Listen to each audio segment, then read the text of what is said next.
Depuis plusieurs jours, des informations fortement relayées par les réseaux sociaux font état de nombreux cas d'enlèvement d'enfants dont le dessein est de semer le trouble, la peur et de justifier une justice populaire en s'attaquant à des innocents. Cette pratique aura coûté la vie en début d'après-midi à un compatriote, Stanislas Mba-Ngua, qui a eu le malheur d'être au mauvais moment et au mauvais endroit. Plusieurs victimes de ces manipulateurs assassins, dont Patrick Eyege, se trouvent actuellement en soins intensifs au centre hospitalier universitaire de Libreville.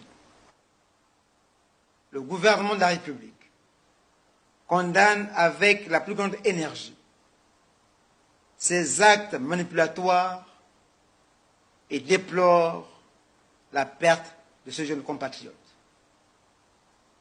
Pour tous ces cas, des enquêtes ont été ouvertes.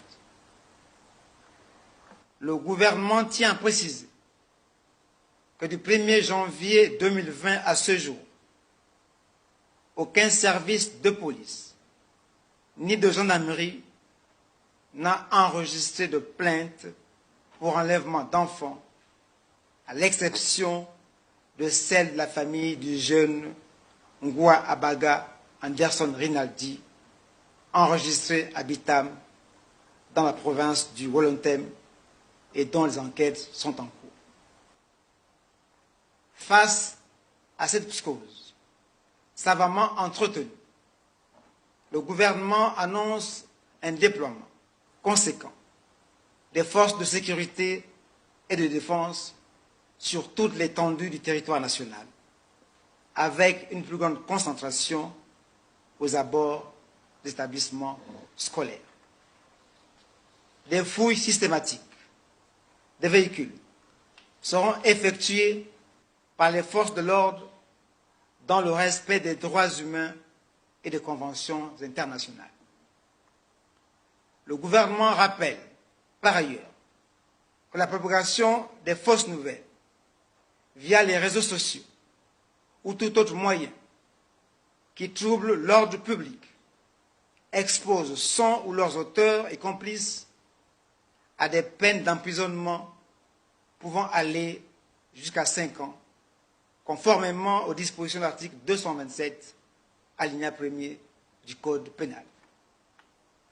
Le gouvernement de la République appelle les uns et les autres au devoir de vigilance et de responsabilité.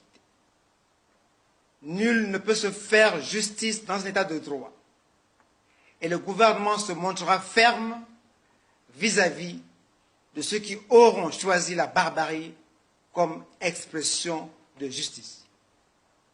Tout individu ou groupe d'individus qui se substituerait aux forces de l'ordre dans leur mission de protection des personnes et des biens et de perquisition s'expose aux affres de la loi.